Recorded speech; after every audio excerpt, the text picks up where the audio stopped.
लिए और लाडली लाल जी को चुरा के ले गए। बिल्कुल ऐसी की ऐसी घटना हमारे यहाँ मान मंदिर में हमारे मान बिहारी लाल के साथ भी हुई। हमारे मान मंदिर में जो मान बिहारी लाल जी हैं, हमारे यहाँ से हमारे पूज्य गुरुदेव के सानिध्य में लगभग 30 सालों से एक 84 कोस की ब्रज यात्रा होती है हर साल। और हमारे बाबा महाराज का तो शुरू से सिद्धांत रहा है, जो भी वहाँ की सेवाएं हैं वो सब निःशुल्क हैं, उनका कोई चार्ज नहीं लिया जाता। तो हर साल लगभग 15-20 हजार यात्री होते हैं और 40 दिन तक यात्रा रहती है। कार्तिक मास, सारा कार्तिक मास यात्रा चलती है और 15-20 हजार लोग रोजाना, उनका खाना पीना रहना सब व्यवस्था निःशुल्क होती है, सब सेवा। और 24 घंटे उस यात्रा में हरिनाम संकीर्तन रहता है। तो पूज्य बाबा महाराज भी यात्रा में प्रायः कह देते थे कि देखो, कोई दूल्हा बारात लेके जाए तो 10, 20, 50, 100, 1000, 2000 बाराती चलेंगे ज़्यादा से ज़्यादा, और हमारे मान बिहारी लाल के आगे 20,000 बाराती चलते हैं। ये ऐसे दूल्हा सरकार हैं। यहाँ जो कुछ हो रहा है वो सब इनकी कृपा से हो रहा है। अब जैसे लालदास जी के साथ घटना घटी, वैसे ही वहाँ भी घटना घट गई। एक कोई व्यक्ति अपने मनमुखी स्वभाव के और साधु का वेश बना के 10-20 दिन तो मंदिर में खूब सेवा किए, और एक दिन मौका लगा तो मान मंदिर में तो कभी ताला लगता है नहीं, तो विरक्तों का स्थान है, वहाँ संतों के स्थान में कई बात का ताला। वो मौका पाके ठाकुर जी को दिन के समय पर्दा करके सुला दिया गया था। वो महाराज जी राधा मान बिहारी लाल को चुरा के ले गए कि जैसे कोई पारस की मूर्ति है कि सोने की मूर्ति है। महाराज जी रोज यात्रा में कहते हैं इन्हीं की कृपा से सब हो रहा है, इनकी कृपा से हो रहा है। तो ठाकुर जी को ही चुरा ले गए। अब वो मूर्ति ना तो सोने की हो, तो भाई सब चमत्कार भावना का है, ना वो कोई पारस की मूर्ति ना कोई सोने की मूर्ति, सामान्य सा विग्रह।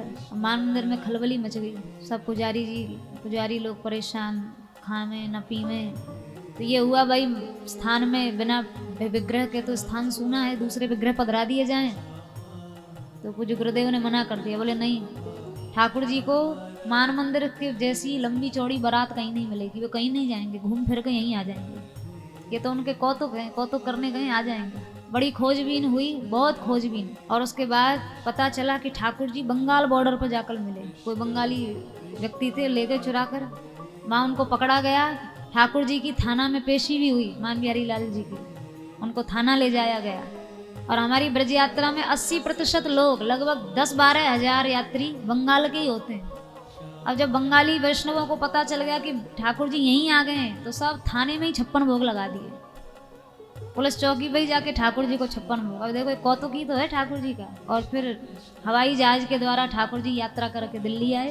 पूरे ब्रज में ठाकुर जी की शोभा यात्रा निकली। हम लोगों को भी ठाकुर जी के बहाने पहली बार कोर्ट देखने का मौका मिला। सब लोग नाचते गाते कोर्ट में गए, ठाकुर जी की कोर्ट में भी पेशी हुई। बहुत आनंद हुआ, बहुत आनंद हुआ। 15-17 दिन बाद ठाकुर जी मिले, लेकिन मिल गए। अब लालदास जी के जब लाडली लाल जी गए, तो प्रियादास जी महाराज ने तो भक्तमाल जी की पोथी बंद कर दी। बोले ऐसा लगता है ठाकुर जी को जो हम यश गा रहे हैं ये पसंद नहीं आ रहा है।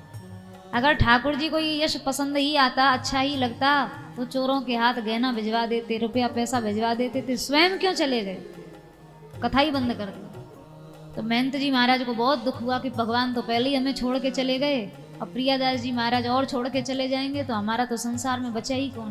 तो प्रियादास जी महाराज ने कहा, श्री नाभा यो वचन उचारे, हरि को ये चरित्र अति प्यारे। नाभा जी ने तो कहा कि भगवान को अपने भक्तों के चरित्र बहुत प्रिय हैं।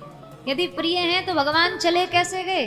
प्रियादास जी महाराज होटल से वापस वृंदावन आ रहे, अपना ब्रज यात्रा करेंगे ना, भक्तमाल की कथा तो जीवन में कभी कहेंगे नहीं, कभी नहीं कहेंगे। बस अभी 2-4 घंटा ही हुए होंगे चोरों को ले जाए हुए। आधी रात को ही ठाकुर जी ने चोरों को स्वप्न दे दिया, दोहरे दुख परे हैं हम पर, चौहर दुख डारूंगो तुम पर।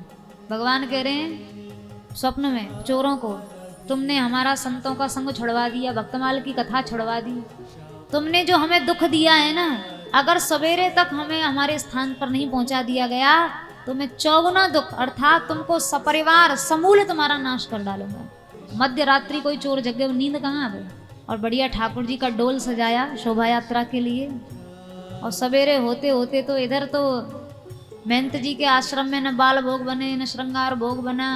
सब संत बड़े दुखी, मुंह लटकाए हुए, आज करें कि आप तो कुछ भी नहीं है हमारे पास करने के लिए।